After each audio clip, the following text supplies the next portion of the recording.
Səfər haqqında ətraflı məlumatı isə bizə əməkdaşımız İbrahim Kəmiloğlu verəcək. Buyurun İbrahim, söz sizdə. Hava deyəsən soyuqdur orada. Siyasi ab-hava necədir? Buyurun.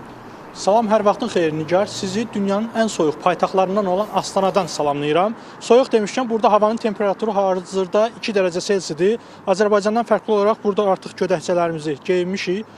Hava soyuq olsa da ümumi ab-hava bugün Astanada istidir.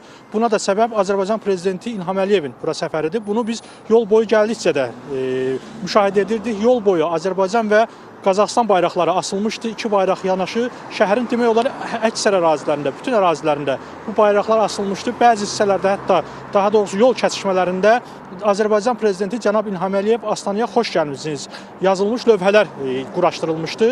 Azərbaycan Prezidentinin bu səfər Prezident İlham Əliyevin Astanaya son 3 il ərzində, daha doğrusu Qazaxıstana son 3 il ərzində 7-ci səfəridir. Həmin müddət ərzində Qazaxıstan Prezidenti Kasım-Jomart Tokayev isə 6 dəfə Azərbaycana səfər edib. Ümumilikdə dövlətlər arasında 170 sənəd razılaşdırılıb. Bura iqtisadi, ticari, siyasi və digər sahələri əhatə edən sənədlər aiddir. Müxtəlif sahələrdə münasibətlər yüksək səviyyədə inkişaf edir. Yenə dediyim kimi iqtisadi, siyasi sahədə əməkdaşlıq yüksəkdir, humanitar sahədə əməkdaşlıq yüksəkdir.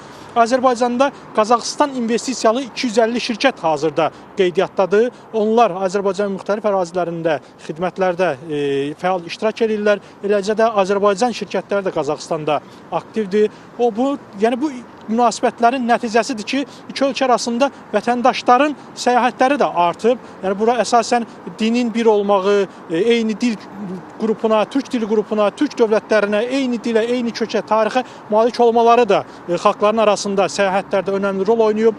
2023-cü illə müqayisədə ötən il Azərbaycana gələn Qazaxıstanlıların sayı 49% artıb. Bu ilin ilk 9 ayında isə ötən ilin eyni dövrü ilə müqayisədə 19% artım var. Dediyim kimi, müxtəlif sahələrdə humanitar, təhsil, mədəniyyət sahələrində əlaqələr yüksək səviyyədədir. 2023-cü ildə Azərbaycanda Qazaxıstan mədəniyyət günləri, ötən il isə Qazaxıstanda Azərbaycan mədəniyyəti günləri keçirilib. Sabahki görüşlərdə də yüksək səviyyəli görüşlərin keçiriləcəyi gözlənilir. Müxtəlif yəqin ki, razılaşmalar olacaq, anlaşmalar olacaq. Qazaxıstanlı ekspertlər də iki ölkə arasındakı münasibətləri yüksək dəyərləndirirlər. Onlarla söhbətimiz oldu, siyasi şərhçilərlə söhbətimiz oldu, iqtisadi sahənin ekspertləri ilə söhbətlərimiz oldu. Bildirdilər ki, Azərbaycanla Qazaxıstan arasındakı əmtəə dövriyyəsi hazırda yarım milyard dollara yaxındır.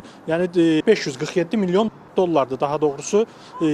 Bu dövriyyənin 1 milyard dollara çatdırılması hədəflənib növbəti illərdə, qarşıdakı illərdə. Dediyim kimi, iki ölkə arasındakı münasibətlər yüksək səviyyədədir. Sabahki görüşlərdə də yüksək nəticələrin əldə olunacağı gözlənilir və hər hansı bir yenilik olarsa da sizlərə çatdırmağa çalışacağıq. Buyurun, söz sizdədir.